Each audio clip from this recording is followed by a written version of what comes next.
अगर बारहान मर गया तो ये सोचना भी नहीं चाहता कि फिर क्या होगा।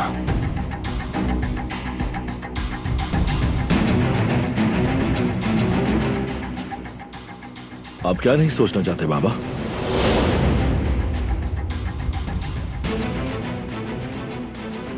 आप तो हमेशा से यही चाहते थे, तो फिर अब आप उसके लिए इतना परेशान क्यों हो रहे हैं?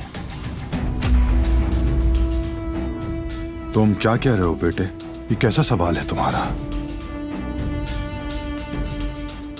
मेरा मतलब है कि कोई तो ऐसी बात है जो छुपी हुई है मुझसे।